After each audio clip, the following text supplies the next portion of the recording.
Nous sommes le 19 juin, bonsoir. Voici les titres de cette nouvelle édition du 7-8 L'Actu, le journal de la rédaction.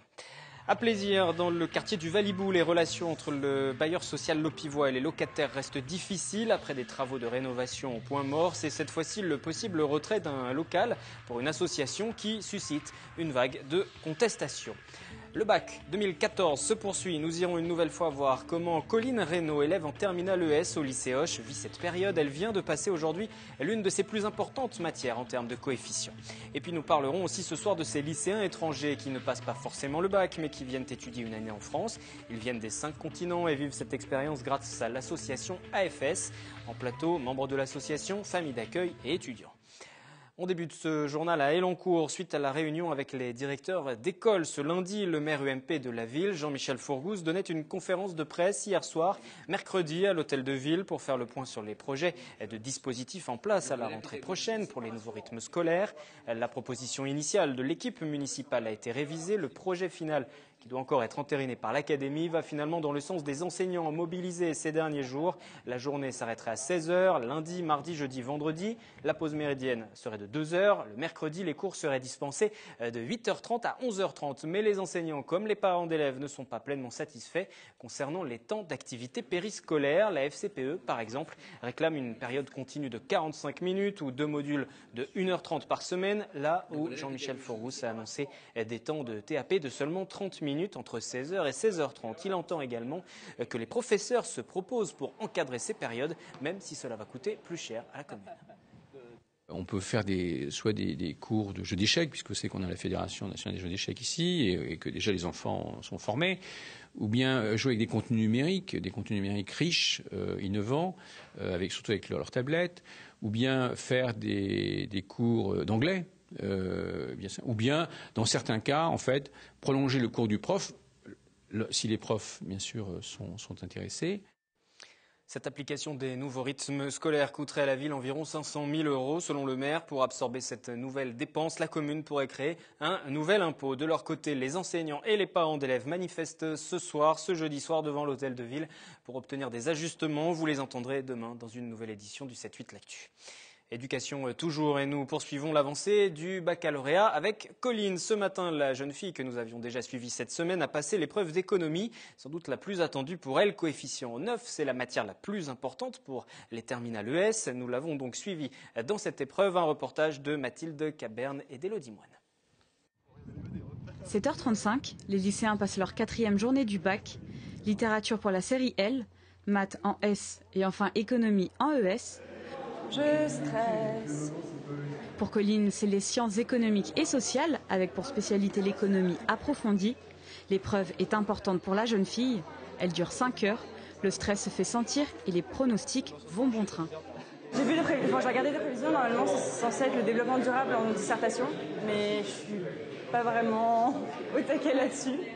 Donc je pense que je vais plutôt prendre l'épreuve composée, mais c'est stressant parce que c'est mon plus gros coef et ça reste 5 heures d'épreuve, donc c'est assez long. 7h55, les sujets sont apportés par le proviseur. Verdict, ce sera croissance économique pour la dissertation et le financement de la protection sociale pour l'épreuve composée. Des sujets de bac qui satisfont ce professeur. Alors c'est la 2e année que la réforme est en place, donc c'est la 2e année que nous avons cette épreuve d'économie approfondie qui est tout à fait nouvelle pour les élèves. Donc on n'a pas trop de recul, mais en tout cas là on est tout à fait dans tout ce que nous préconise le programme et dans nos directives tout au long de l'année. Donc il n'y a pas de surprise, il n'y a pas de difficulté majeure dans ces sujets qui ont été proposés. Voilà, nous sommes assez optimistes, là pour le coup très optimistes. 13h, Colline vient de terminer son épreuve. Elle fait partie des dernières à sortir. Elle choisit l'épreuve composée. Soulagée que le thème ne soit pas le développement durable, la jeune fille reste toutefois mitigée. Ça a l'air relativement. J'arrive toujours un peu à blablater, à trouver des choses à dire, même si je connais pas trop mon cours, donc ça allait, on va dire. Comme déjà, je suis pas très méthodo, c'est-à-dire que j'ai du mal à m'organiser dans mes plans, dans mes idées et tout. Ce qui fait que la dissert, pour moi, c'est plus compliqué, alors que l'épreuve composée, justement, comme c'est plein de petits exercices, on peut grappiller des points un peu partout. Donc, en épreuve composée, c'est un peu compliqué d'avoir une note extraordinaire, parce qu'on a toujours des petits demi-points qui partent. Mais on peut facilement avoir la moyenne, normalement. Sa plus grosse épreuve est passée. Elle doit encore se concentrer sur les maths et le russe, sa langue vivante 2. Colline termine sa période d'examen lundi et va enfin pouvoir profiter du beau temps en attendant les résultats le 4 juillet. Et nous serons bien sûr à ses côtés le 4 juillet pour découvrir ses résultats. Nous faisons une pause dans ce résumé de l'actualité du jour pour parler d'AFS Vivre sans frontières, association qui œuvre au rapprochement des cultures à travers l'organisation de programmes d'échanges internationaux pour la jeunesse. Bonsoir Marie-Hélène Noël. Bonsoir. Vous êtes responsable de l'association dans les Yvelines. Bonsoir à Patrick Bain. Bonsoir. Vous êtes famille d'accueil à Villepreux. Et bonsoir à Pablo, étudiant argentin, hébergé justement chez Patrick Bain. Merci à tous les trois d'être venus ce soir pour présenter rapidement AFS. On peut dire que ça permet aux jeunes de vivre véritablement en immersion dans les familles. Ça marche dans une cinquantaine de pays. Comment ça fonctionne? En fait, les jeunes sont accueillis bénévolement par des familles et ils ont l'obligation d'aller au lycée. Et donc, ils vivent vraiment la vie d'un lycéen français. Et donc, ils apprennent en fait la langue parce que certains arrivent en France sans parler un petit mot de français. Donc, ils apprennent la langue, ils apprennent la culture et ils apprennent surtout la culture familiale, c'est-à-dire comment on fait à manger, comment on éduque ses enfants, comment on fait son lit, dans la famille où ils seront. Donc, c'est deux micro-cultures qui se rencontrent en fait, la française et l'argentine pour ici à Villepreux. Avec l'exemple de Pablo, on va entendre vos témoignages dans un instant. Cette initiative est assez ancienne, ça remonte. Oui, ça remonte à la guerre de 14. Oui, en fait, c'est la Première Guerre mondiale, 14-18, avec les ambulanciers qui sont venus. En fait, le grand départ, c'est donc si on se connaît très très bien, on n'a pas envie de se faire la guerre. Bon, il a quand même fallu avoir la 40-45 derrière pour bien mettre ça en route. Et donc, depuis lors, on a des échanges donc chaque année, plusieurs types d'échanges. Il y a les échanges 3 mois, 5 mois et puis 10 mois, ce qu'on appelle l'année scolaire. Donc, on peut accueillir à partir de septembre et on peut également envoyer. Donc, les Français partent à l'étranger et les familles françaises reçoivent les jeunes étrangers qui arriveront le 7 septembre cette année. Et il faut des familles pour accueillir ces étudiants. On va en parler ça aussi dans un instant. Alors, ces séjours en immersion longue durée destinés aux jeunes, Pablo en bénéficie cette année. Argentin, vous avez 18 ans tout juste, arrivé en septembre, c'est ça? Dans la famille de Patrick Bain. Comment se passe ce séjour? Alors, franchement, avant que j'étais arrivé, je ne parlais pas du tout français. Du coup, je me suis dit, waouh. Vous avez appris entre septembre et là? Exactement. Je me suis dit, waouh, ça va être un petit défi. Et voilà, que j'étais arrivé, je parlais plutôt anglais. Et après, je me suis dit, OK, il faut que je commence à parler français. Et chaque jour, j'essayais d'apprendre 5 mots. Et comme ça, je révisais tous les soirs les 5 mots. Et au bout d'un moment, je me débrouillais, je parlais pas trop bien français. En fait, je parlais tellement mal français qu'à mon avis, je parlais super bien. et voilà, après, je parlais que français. Mais maintenant, je fais des fautes, mais bon, au moins, je comprends. Et ce que vous avez découvert de la vie en France, dans une famille française, ça correspond à ce que vous attendiez? Franchement, je ne savais pas du tout comment ça allait passer. Je ne pouvais pas me dire, OK, ça va se passer comme ça. En fait, avant que j'étais arrivé, je ne savais même pas que Île-de-France, c'était Paris, Versailles, tout ça. Du coup, je me suis dit, OK, je ne vais pas chercher, je vais me laisser étonner un petit peu. Et voilà, quand j'étais arrivé, ma famille d'accueil m'a dit, OK, il y en avait juste à côté de Versailles. Oui. Oui, OK, super.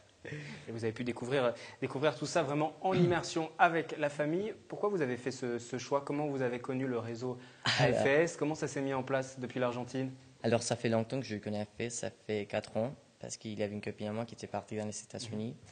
Et du coup, quand il était arrivé, il avait complètement changé. Il était vraiment différent. Et ça s'y voyait, il avait changé, franchement. Même la façon de penser qu'il avait. Et du coup, je me suis dit, OK, il faut que je fasse ça. Vous avez le sentiment d'avoir changé, justement, depuis septembre? Oui, ouais. Trop. Beaucoup trop changé. Oui. Qu'est-ce que vous lui avez fait à Pablo, Patrick Bain, pour qu'il change à ce point-là? Comment ça s'est passé avec lui à son arrivée? D'abord, ce n'est pas le premier qu'on accueille, c'est le 3e, puisqu'on a accueilli un jeune, c'était un jeune de Paraguay, Julio. Après, on a accueilli une jeune américaine qui venait de Spokane, dans le nord des États-Unis. Et puis, l'an dernier, on a fait un conseil de famille, puisqu'en fait, l'accueil d'un enfant à AFS pendant 10 mois, c'est une affaire de famille. Il faut que le projet soit porté par toute la famille, non pas seulement par les parents, mais également par les enfants, puisque le concept, c'est que les enfants deviennent les frères et sœurs de Pablo. Donc, effectivement, lorsqu'on a accueilli Pablo au mois de septembre, il ne parlait pas un mot de français. Alors, ce qui m'a séduit chez lui dès le départ, c'est qu'il voulait à tout prix apprendre. Il avait toujours son petit ordinateur. Il notait, comme il a dit tout à l'heure, les mots. qu'il voulait apprendre. Et tous les soirs, il apprenait les mots. Et c'est vrai que tous les jours, on apprenait des mots, des mots, des mots. Puis petit à petit, ça s'est mis en route. C'est vrai qu'il a changé. D'abord, il a grandi. Il a aussi grossi. Il a pris 8 kilos. Parce que la culture française, apparemment, est très riche. Et puis, il porte beaucoup de joie de vivre. Il est extrêmement bien intégré dans son lycée. Donc c'est un enrichissement pour l'étudiant, mais c'est aussi un enrichissement pour la famille. Tout à fait. C'est aussi pour ça que vous le faites, pour découvrir aussi à travers sa venue une autre culture, faire vivre autre chose à votre famille. Exactement. Ouais. Même au départ, ça me permet aussi d'améliorer mon anglais, puisque comme il ne parle pas beaucoup français, il ne parlait peut-être pas nous français, ça me permet pendant 15 jours, 3 semaines de pouvoir mieux parler l'anglais. Bon, après, j'oublie, mais lui, il a progressé en français. C'est ça l'essentiel, c'est que lui, il puisse apprendre notre culture, notre langue. Et je dois dire que c'était un véritable succès, Pablo, puisque même au lycée Sona Delaunay, où il est accueilli par le lycée de Villepreux, il est considéré comme un élément essentiel au niveau de sa première L. D'ailleurs, c'est le meilleur élément de la classe. En français, il a eu 17 de moyenne générale quand même au 3e trimestre. Ça se passe toujours aussi bien parce qu'on entend un témoignage idyllique. Vous nous avez fait venir sur le plateau. Non, en fait, ça se passe pas toujours aussi bien, mais quand ça se passe bien, c'est vrai que c'est idyllique et c'est pour longtemps. C'est-à-dire que c'est une forme de connaissance et de partage qu'on peut pas oublier. Moi, ça m'a transformée. Je suis partie il y a 34 ans. Ma famille américaine, c'est chez moi pour l'instant. Donc voilà, on n'a pas coupé les liens et voilà. Donc ça peut se passer un peu moins richement, mais de toute façon, ça apporte toujours quelque chose parce que le fait de rencontrer quelqu'un d'autre, de rencontrer une autre culture, ça nous permet de nous poser des questions par rapport à notre culture. Le fait de faire venir en fait l'étranger chez nous, ça nous demande une certaine ouverture. Et au début, elle n'est pas toujours facile. Hein. Je peux dire que de temps en temps, il faut mettre les points sur les i, il faut mettre des barrières, des limites. Ce sont quand même des ados. Hein. Donc, ce qu'ils ont connu chez eux n'est pas toujours applicable à notre vie parisienne pour l'Île-de-France, par exemple. Donc, c'est important Mais on essaye d'encadrer les familles au mieux. Donc chaque jeune a un bénévole qui lui est attribué. Les familles ont toujours donc un bénévole attribué également pour pouvoir faire des tables rondes pour que les gens puissent s'exprimer. Pablo, c'est vrai, il parle super bien, il dit plein de mots, même d'argot que d'autres ne disent pas. Il y a des nationalités qui ont plus dur à apprendre, tout ce qui est japonais, indonésien, thaïlandais, voilà, la langue pour eux. Mais tout ce qui est européen et pays d'Amérique latine, ça va très très vite. Et donc là, c'est un plaisir partagé parce qu'alors du coup, le partage se fait plus vite également, en fait. Et donc, c'est vraiment tout bénéfice, quoi.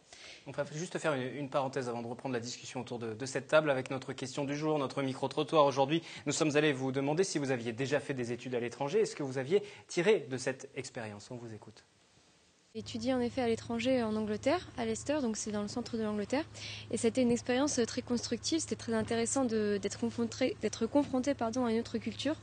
Alors je n'ai jamais étudié à l'étranger parce que tout simplement je n'ai pas eu la chance de le faire, mais malheureusement si je pouvais j'irais plutôt étudier en Angleterre. C'est une forte expérience parce que j'ai rencontré des personnes d'autres horizons, d'autres cultures et je pense que ça m'a enrichi dans plein de plans. Autant professionnel parce que la langue c'est important de nos jours que pour mes études. Malheureusement non, je ne suis pas encore parti à l'étranger pour étudier, non. Donc j'ai pas eu recours en soi d'expérience en tant que telle.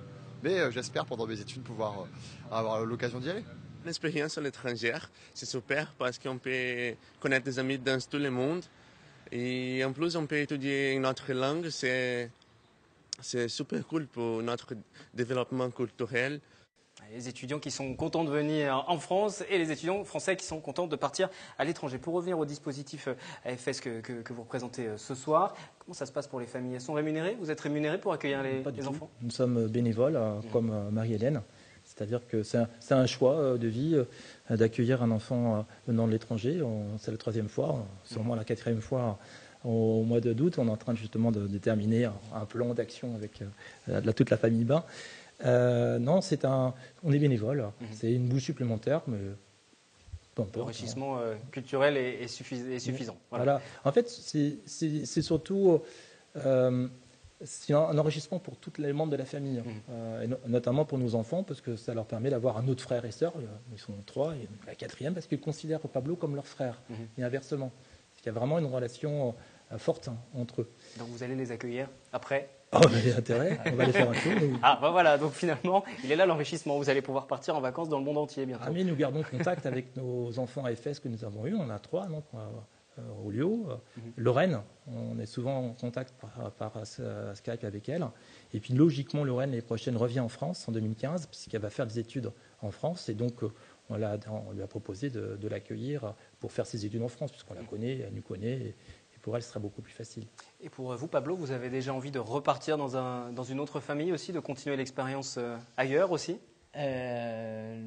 Si j'aurais les cheveux, non. Je ne changerai pas ma famille d'accueil. Vous ne changerez rien? Ça a été un enrichissement pour vous? Ça ne va pas être trop dur de retourner aussi là-bas? Ça va être super dur parce que je me suis habitué à la France. Même la façon de marcher, pour moi, au début que j'étais arrivé, vous marchez super vite. Oui, surtout en Ile-de-France et sur Paris. Et maintenant, c'est moi qui marche super vite. Et que je suis avec mes amis, ils m'ont dit, Pablo, tu peux marcher un petit peu plus doucement si tu veux. Ok, je vais essayer. Mais oui, ça va être dur. Ça va être difficile. Alors, en tout cas, il y a d'autres étudiants qui s'apprêtent aussi à venir. Et là, on va être un peu plus sérieux parce qu'il manque des familles d'accueil pour ces étudiants. Nous manquons en fait d'une vingtaine de familles en Ile-de-France. Je voudrais compléter, nos familles sont entièrement bénévoles. Donc elles s'impliquent très très fort et c'est pour ça qu'on les soutient pour vraiment les aider à réussir cette expérience. D'un autre côté, nous offrons la carte imaginaire pour les enfants qui en ont besoin. Nous remboursons la carte imaginaire et la cantine pour les familles qui le veulent aussi. Donc il y a quand même une petite participation de l'association. Mais nous sommes vraiment en recherche de 20 familles. Alors, tout le monde peut être famille d'accueil dans le sens où il ne faut pas nécessairement avoir des enfants de l'âge de l'accueilli. Des jeunes enfants, des jeunes retraités sans enfants, des familles recomposées, des familles à parents célibataires ou voilà. Donc en fait, on étudie. Vous remarquer qu'il faut tout de même que les familles comprennent que les jeunes qui viennent ne sont pas là ni pour garder les enfants, voilà. ni pour faire non, les jeunes, de ce côté-là, c'est vraiment des jeunes qui doivent aller, ils ont l'obligation de suivre une scolarité et c'est très important que les familles comprennent ça. Ils suivent une scolarité et c'est aussi cette espèce de petit grain de culture. L'école, le lycée, qui n'est pas facile pour les gens qui arrivent. Le lycée français est quand même assez dur. Et c'est par ça qu'ils doivent passer aussi. Donc c'est compliqué. Donc il faut les soutenir aussi, les jeunes, dans cette expérience-là. Et quand ça se passe bien. Qui se sont affichés ou qui vont encore une nouvelle fois s'afficher pour que chacun puisse rentrer en contact avec l'association si vous souhaitez accueillir ces jeunes. Et vous l'avez entendu à travers les témoignages de ce soir, l'enrichissement est des deux côtés, aussi bien pour les familles que pour les jeunes qui viennent. Merci à tous les trois et bonne continuation dans cette aventure. À vous. Nous reprenons le cours de l'actualité de ce 19 juin. Ils sont 4 jeunes de seconde générale inscrits au lycée Hoche à Versailles. Ils viennent de décrocher une place en finale pour le prix international junior de l'eau, le Stockholm Junior Water Prize. Ils s'apprêtent à représenter la France avec un projet de station d'épuration communicante et pédagogique. Les explications. Pierre-André, François, Paulvin et Soeb, 4 géos trouvent tout en herbe, inscrits au lycée Hoche à Versailles. Ils présentent leur maquette de station d'épuration, un projet développé cette année avec l'un de leurs enseignants et qui vient d'être primé par le jury français du Stockholm Water Prize, un prix portant sur les enjeux de la protection, de l'utilisation et du partage de l'eau. Point fort de leur travail, il est à la fois pédagogique, il sera utilisé dans des classes de primaire, mais cette station d'épuration se veut aussi communicante. Elle est contrôlable depuis un site internet et donc on peut la contrôler où qu'on soit. C'est-à-dire qu'on a un programme sur un serveur qui dirige la station selon les volontés de l'utilisateur. Le projet est très intéressant puisqu'il rejoint la thématique de l'eau. Il permet de travailler en pluridisciplinarité avec des enseignants de sciences de la vie et de la terre, des enseignants d'informatique, de biologie, de sciences de l'ingénieur et de mathématiques aussi. Donc c'est vrai que c'est l'intérêt de ces enseignements, de ce projet. C'est une ouverture à la fois entre les disciplines et aussi une ouverture sur l'extérieur. Le lycée Hoche qui espère bien briller sur la scène internationale, mais la dernière étape du prix, considéré comme le Nobel junior de l'eau, sera très disputée. En 10 participations, la France ne s'est jamais imposée face aux 30 autres finalistes. Néanmoins, ils arrivent avec un beau projet. Les enjeux de sensibilisation tels qu'ils les ont mis en avant dans leur projet peuvent séduire le jury. Leur niveau scientifique est bon. Ils ont fait des gros efforts pour vraiment investir et se consolider sur les aspects mathématiques, de sciences dures, de compréhension des sujets sur lesquels ils ont travaillé.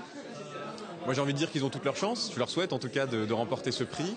La finale se déroulera début septembre dans la capitale suédoise.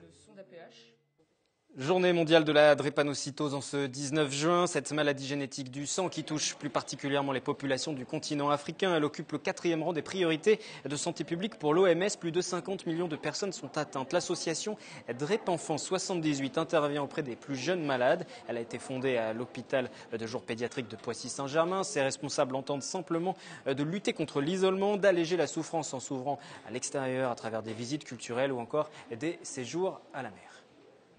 On a ressenti un besoin de proposer à ces enfants de faire des sorties culturelles, pédagogiques et de les sortir un peu du cadre de la maladie et les sortir de ce contexte un peu parfois très douloureux et lourd en conséquences dans la famille aussi. C'est une maladie qui est quand même globalement taboue parce que ça touche une population, pourtant méditerranéenne, mais surtout beaucoup Afrique. Et voilà, c'est une maladie qui a une connotation religieuse de mauvais œil, c'est tabou, on n'en parle pas, enfin voilà, c'est quelque chose qui est assez difficile. Il n'y a pas beaucoup de suivi, c'est souvent des populations qui ont d'autres difficultés à côté à gérer. Et du coup, c'est des familles qui sont assez isolées et qui restent isolées, qui n'en parlent pas trop entre elles. Même au sein d'une même famille, quelquefois, on n'en parle pas. Et du coup, c'est vrai que c'est difficile de percer et de mettre à jour cette maladie. En plus, ça ne se voit pas forcément au quotidien, en dehors des crises. Propos recueillis par Jonathan Villeman aujourd'hui lors de cette mobilisation organisée par Drépans France 78. Locataires et bailleurs sociaux toujours en froid à plaisir dans le quartier du Valibou. Après les retards dans les travaux de rénovation, c'est l'attribution d'un local pour une association qui est au cœur d'une nouvelle polémique. Claire Cambier, Jonathan Villeman.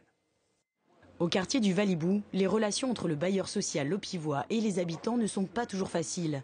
Deux associations de locataires tentent de jouer le rôle d'intermédiaire. Parmi elles, Mieux Vivre au Valibou, rue Robespierre. Comme toute amicale de locataires, elle dispose d'un local gratuit. Si l'espace est réduit, il permet aux habitants de faire remonter leurs doléances et d'obtenir un soutien au quotidien. Mais depuis quelques jours, l'inquiétude règne. L'association a reçu un courrier leur signalant que la convention les liant à Lopivois est caduque depuis fin 2011. On peut y lire, à ce titre, le local ne doit plus être utilisé et doit être rendu à l'office.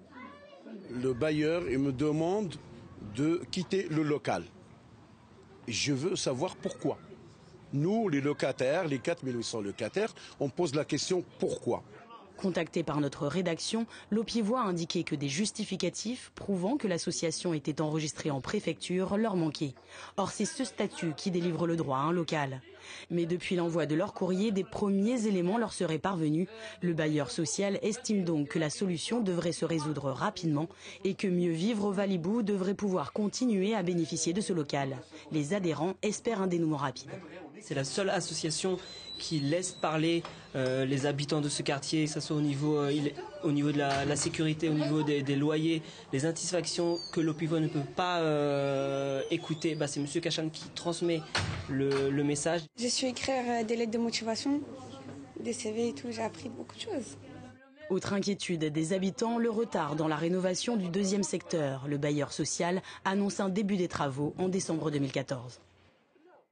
Un dernier reportage pour terminer ce journal. Nous partons pour Thoiry. L'on connaît surtout les animaux de l'établissement, mais si l'on regarde de plus près, il y a également les jardins. Des jardins qui ont été conçus et qui sont aujourd'hui mis en valeur par la comtesse de la Panouse à travers un ouvrage qui va être publié dès ce dimanche. Moi, je vous retrouverai demain, vendredi, pour une nouvelle édition du 7-8 L'Actu. Le reportage tout de suite de Catherine Zulato.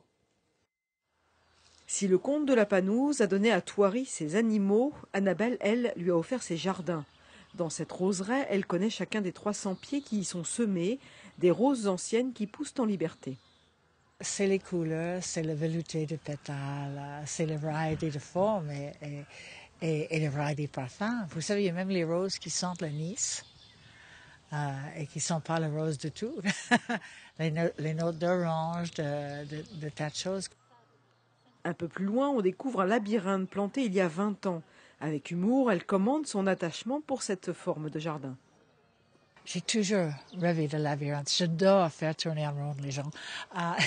Je ne peux pas m'empêcher. Et elle fait dans les 2,5 km de chemin, de détours et méandres, tout ce qu'il faut pour bien vous perdre. Et vous êtes déjà perdu? Oui, justement. Un large sourire sur le visage de la comtesse quand elle évoque ses jardins, des endroits très personnels qui sont sa vie, comme elle le dit, et qu'Annabelle de la Panouse raconte dans un ouvrage écrit en collaboration avec une auteure, 2 ans de travail en commun. C'est une biographie à travers les jardins. Une femme avec une forte personnalité, une femme qui ne connaît pas des limites, donc il faut lui poser des limites, il faut dire stop, que ce soit financière, humainement ou autre. Une femme très attachante et généreuse, et l'exubérance. Et aussi cette approche tout à fait américaine pour moi, allemande quand même, ce qui reste américain, c'est je vois grand. Qu'est-ce qui vous plaît dans la fleur? C'est l'odeur, c'est la couleur, la forme? Les toits. Il faut que les toits me séduisent, oui, absolument.